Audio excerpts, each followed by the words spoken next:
Olá, meus alunos e alunas. Eu estou aqui para fazer aquele nosso encontro gravado, semanal, e estou vendo nesta semana uma grande oportunidade. Nós temos olhado que vários de vocês ainda não deram conta, né, daquela quantidade de temas que tem lá para escrever. Alguns até já fizeram todos, mas não é uma maioria. Nesta semana, nós pensamos então em fazer uma afinação, uma calibragem naquilo que vocês estão apresentando lá na plataforma. Aliás, nos textos de vocês em geral, né? Porque vários deles eu leio. A nossa finalidade é exatamente lançar um olhar para esses textos de vocês. Acho que eu vou tocar exatamente numa angústia que alguns de vocês estão sentindo. Assistem às aulas, leem os roteiros, seguem o roteiro, seguem minhas sugestões, envia para a plataforma e quando volta, 160 na competência 3. Não é? E eu venho falando, esta é a competência mais difícil que eu acho. Então, hoje nós criamos uma aula intitulada exatamente assim: Por que estou tirando 160 na competência 3? Com esta aula, eu espero ajudá-los a construir melhor essa linha de raciocínio e amarrar um pouco melhor essas ideias, ganhar coerência, ganhar clareza, né? E apresentar um trabalho meio inquestionável para o corretor. Dois problemas que os alunos têm questionado muito. O primeiro deles: a correção é muito padronizada, então eu saio de lá sem saber muito bem por que é que eu estou com 160 ainda. Quando eu olho para a correção, eu consigo compreender, mas também porque eu estou fazendo uma análise do texto. Então, nas dúvidas que vocês ainda têm, me procurem. Na escola disponibilizou aí alguns canais que são importantes para a gente manter essa comunicação neste momento. A segunda angústia de vocês é que essa correção, ela parece pesada tem hora, né? A gente sabe que lá no Enem, junto daquele monte de texto, 500, 300, 200 zerados, esse nosso texto passa como muito bom, né? E aí alguns têm me perguntado, né? Vocês não estão sendo muito rigorosos com a gente? Né? Eu vim do Enem, eu tirei 960, com você eu tirei 880. Olha, gente, sim, eu acho que existe assim, esse fator. Seu texto vai surpreender no meio daquele monte de texto, né? Quando a gente tem uma amostra maior, a gente tem também uma heterogeneidade, né? de textos, de modos de fazer e tudo mais. Por exemplo, né? Na plataforma eu não leio textos que quiseram por fugir do gênero, né? Por escrever lá outros segmentos textuais que não tem nada a ver com a dissertação. Quando a gente corrige Enem, a gente vê uma sequência, às vezes, que nem se aproxima do texto dissertativo e a gente sai zerando mesmo. Quando a gente pega um texto como esse de vocês, sabe, é um momento, né? No entanto, eu também quero dizer que nós trabalhamos com a garantia, né? Eu preciso garantir que o que você está fazendo é nota 1000, ok? Se lá passam mais coisas do que a gente olha, que a gente não deixa passar, beleza, eu acho que a gente está trabalhando para o bem, né? A gente está trabalhando para acertar ainda mais esse texto. Então, nós vamos dividir essa aula em 3 partes. Na primeira delas eu quero tratar de especificidades aí da articulação do ponto de partida. Na segunda parte eu quero falar um pouquinho sobre a argumentação e como que eu posso amarrar ali aquele finzinho. E depois tenho um recado especialmente para quem está usando templates, ok? Que são aqueles trechos prontos de texto, né? Aquela estrutura já montada, em que eu vou só adaptando, né? De acordo com o tema. Tá? Considero positivo, mas tem que tomar alguns cuidados. Então, deixei para o fim, para quem faz, né? Esse tipo de recurso. Vamos a esta aula, então. Vamos lá. A razão de eu trazer esse tópico para esta aula é exatamente por conta de um recadinho incômodo que vocês têm recebido. O repertório é pertinente, mas não foi utilizado de maneira produtiva no texto. Procure repensar uma estratégia para garantir que essa ideia contribua para a defesa do seu ponto de vista. Primeiramente, vamos entender que recado é este? O que o corretor está te dizendo? Ele está te dizendo o seguinte: o repertório ele é pertinente. No entanto, ele não está vendo isso ser usado dentro de uma linha argumentativa que sustente uma tese, né, e tudo mais. Mas, Joel, eu nem falei de tese ainda. Eu comecei o texto com a Constituição Federal. Perfeito. Mas as coisas talvez não estejam tão articuladas para que na leitura faça sentido isso estar aí. Ou seja, por que isso está aí? Isso vai ter que ficar um pouquinho mais claro.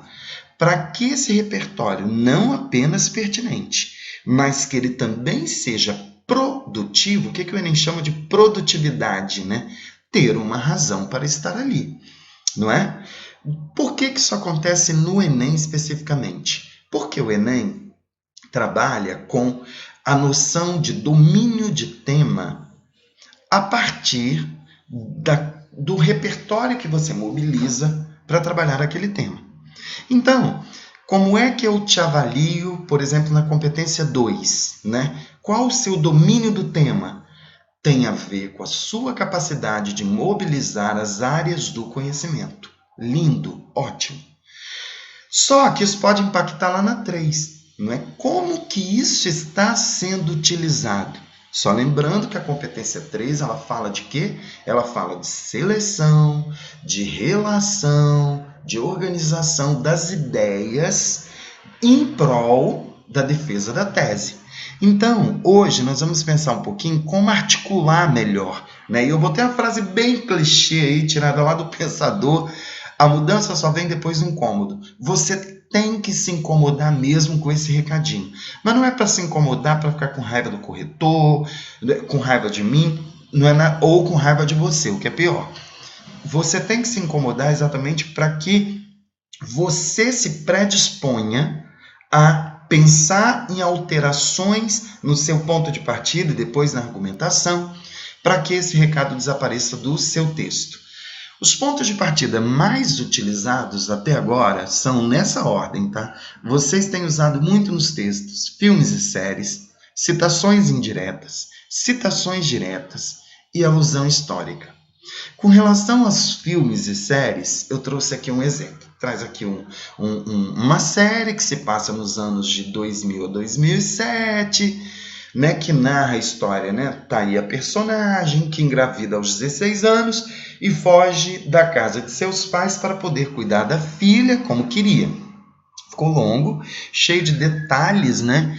E ao detalhar muito a história dessa personagem, a articulação vai ficar um pouquinho mais difícil, porque não é isso que acontece no Brasil. As pessoas saírem de casa porque, quer dizer, não é isso que acontece dentro do nosso tema, né? Nosso tema é um pouquinho mais amplo que isso, né? É a questão da gravidez na adolescência. Tal acontecimento continua se repetindo na sociedade brasileira, visto que é frequente ver adolescentes grávidas. Vamos lá. Tal acontecimento continua se repetindo na sociedade brasileira. Que acontecimento? De ficar grávida? De fugir de casa? De cuidar da filha? De querer cuidar da filha? Entendem? Então aqui a gente passa a ver que tem um repertório, mas o uso dele ainda está um pouquinho, né, desalinhado. Uma forma de mexer nisso daqui seria, por exemplo, ou reduzir um pouquinho, né, esses detalhes, né?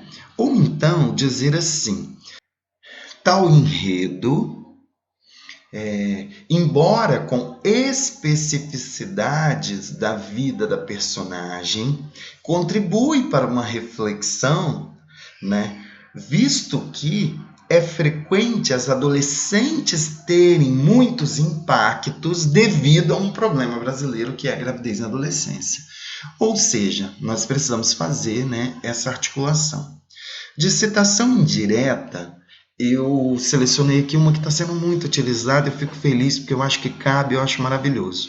Charles Rosenberg, historiador da medicina e professor em Harvard, afirma que toda doença consiste em um fenômeno biocultural. Manifesta-se no organismo, mas reflete modos de vida de uma população. Sua premissa pode ser relacionada à pós-modernidade, visto que o número de pessoas com a saúde afetada devido ao trabalho vem aumentando, causando impactos na sua maneira de viver em sociedade. Sua premissa pode ser relacionada à pós-modernidade. Por quê? Porque o número de pessoas com saúde afetada devido ao trabalho... Sim, mas Charles Rosenberg não falou de trabalho. Entendem como começa a ficar fragilizado isso? Eu reescrevi, tá? Vê se na comparação fica claro como é que eu articularia melhor. Se eu colocasse assim, sua premissa pode ser relacionada à pós-modernidade, visto que o número de pessoas com saúde afetada devido ao trabalho vem aumentando, causando impactos na sua maneira de viver em sociedade, o que confirma a tese do professor. Eu acho que retomando o que confirma a tese, você consegue uma articulação mais interessante aí. Pensa nisso sempre, quem está fazendo citação indireta.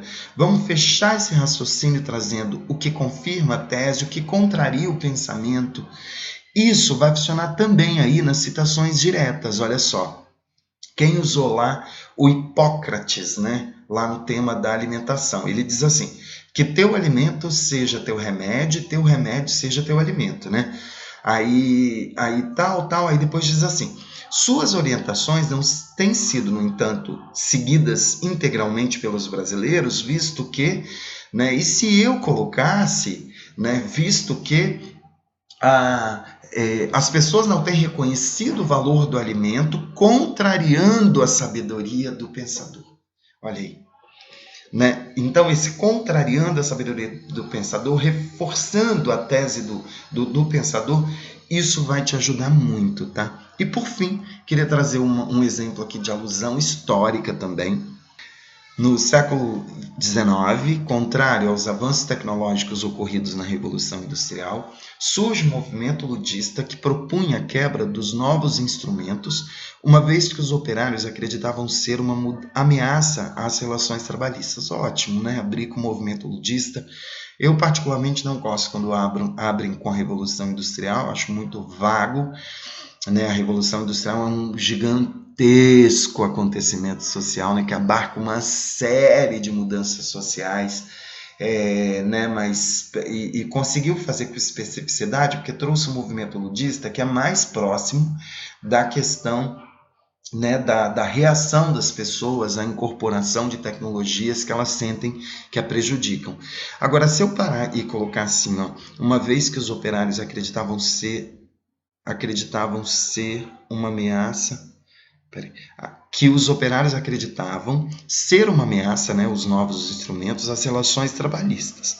A passagem histórica se mostra ilustrativa, foi digitação, ao cenário contemporâneo brasileiro, visto que as novas tecnologias acarretam mudanças significativas nas relações socioeconômicas. Então, eu posso entender que a primeira parte falou, né, de alterações nas relações socioeconômicas, né, porque falou que os operários viam, né, os novos instrumentos como uma ameaça, e eu considerei até bom quando eu li esse texto, né, mas o corretor ele pode ainda implicar, então fiz uma nova redação.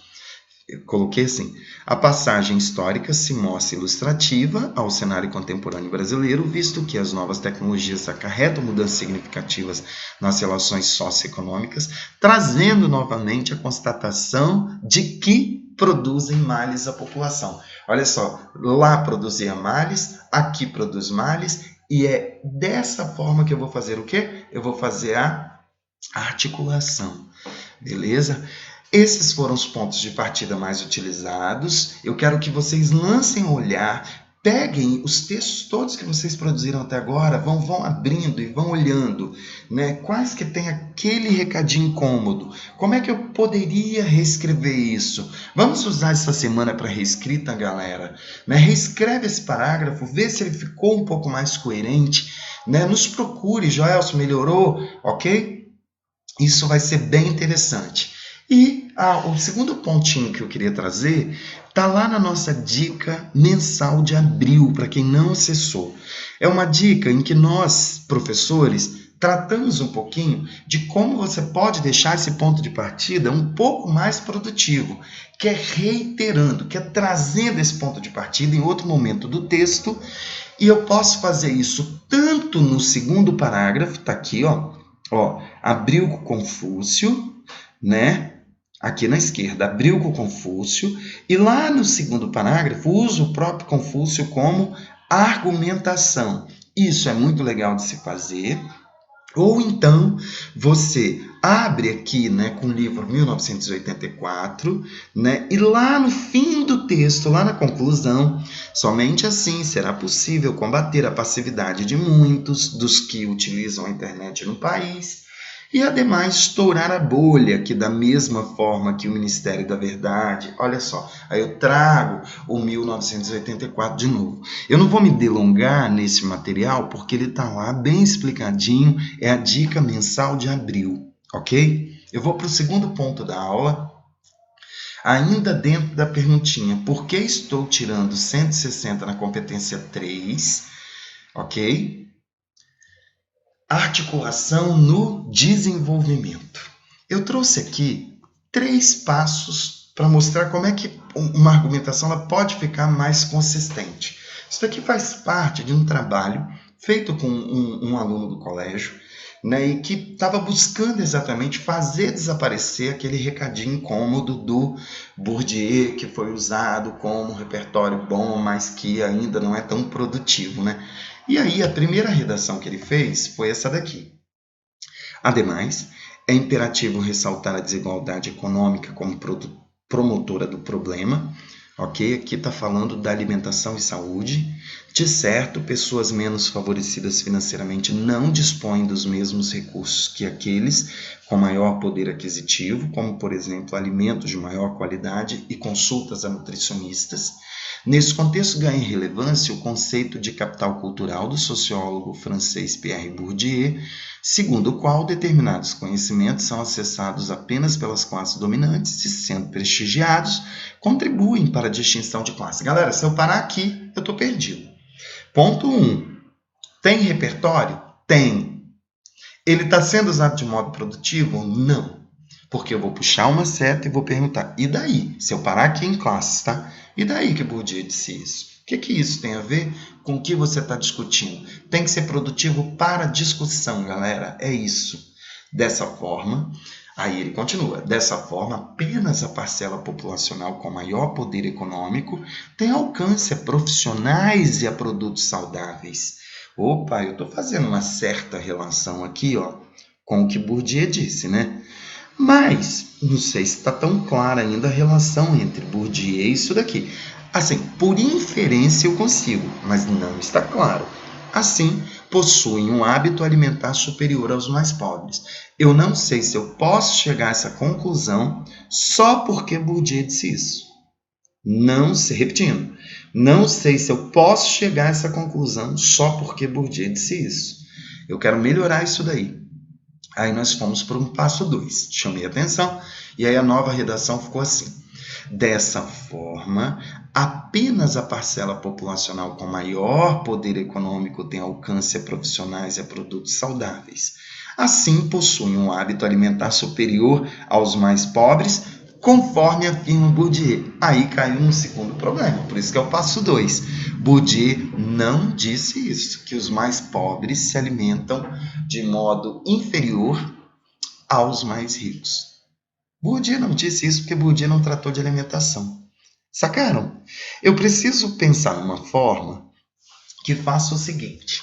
Bourdieu disse isso, que serve para quase todos os temas, né? Como que isso se aplica ao que eu estou discutindo? As pessoas, a desigualdade econômica no Brasil promove uma diferença de alimentação. Chegamos ao passo 3, que eu considerei muito bom. Dessa forma, apenas a parcela populacional com maior poder econômico tem alcance a profissionais e a produtos saudáveis. Assim, possuem um hábito alimentar superior aos mais pobres, não foi Bourdieu que disse isso, pelo distinto acesso à informação, Bourdieu disse isso. Então, conforme afirma Bourdieu. Ou seja, Bourdieu disse que diferenças de conhecimentos produzem diferenças de classes. Você está querendo dizer que diferenças de classes produzem diferenças alimentares. O raciocínio se fecha, tá bom? Faz a leitura desse texto aqui, depois com um pouquinho de mais calma. E aí eu passo outra atividade para vocês. Vamos voltar para os nossos textos, vamos olhar quais deles receberam essa bandeirinha e vamos pensar: está sendo produtivo esse argumento que eu estou utilizando? O que eu poderia colocar para amarrar um pouquinho melhor? Para mim, a saída está aqui, ó, no fim do parágrafo. É aqui que você amarra o que o Bourdieu disse ao que você está discutindo.